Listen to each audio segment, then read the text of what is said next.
করে দিব। বিল্লাল কি সমস্ত দায়িত্ব নিছিল?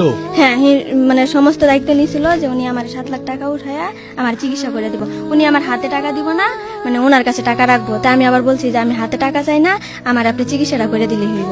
পরে আচ্ছা, বলছে তারপর বলছে করে দিবে। এখন লাস্ট পর্যন্ত তা আমার কাছে কেন আসলেন? পরে ওনার কাছে আমি আর 2-3 বার গেলাম, উনি বললো আমার চিকিৎসা করে দিব, ভিডিও করলো। তারপরে আমি একদিন ওনার বাসায় গেলাম, উনি আমার বাসায় যাওয়ার কথা ছিল, পরে আর যাই নাই। তারপরে ওনার বাসায় আমি গেছি, আমারে দেখে উনি বলতেছে আমার বাসায় কেন আসছো, আমি তো তোমার কোনো চিকিৎসা করবো না। ওদিন আইসা পড়ছি, ওনার সাথে আর কোনো কথা বলি নাই। আমি ভাবছি হয়তো মনে হয় মাথা গরম আছে, পরে চলে আসছি। তারপরে আবার গেলাম, ওদিনও আমার সাথে খারাপ ব্যবহার করছে। তারপরে আবার কালকা গেছি, কালকা যাওয়ার পরে উনি আমার সাথে কুত্তার মতো ব্যবহার করে দিয়েছে। আমার ফুপু গেছে, আমার ফুপুর সাথেও খারাপ ব্যবহার করে দিছে উনি। আচ্ছা, কান্না করবেন না।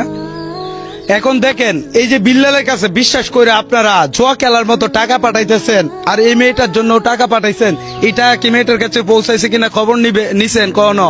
আমি এই কারণে বলি, রুগীর 1 কোটি টাকা হয়ে যাক, রুগীরা টাকা দেন।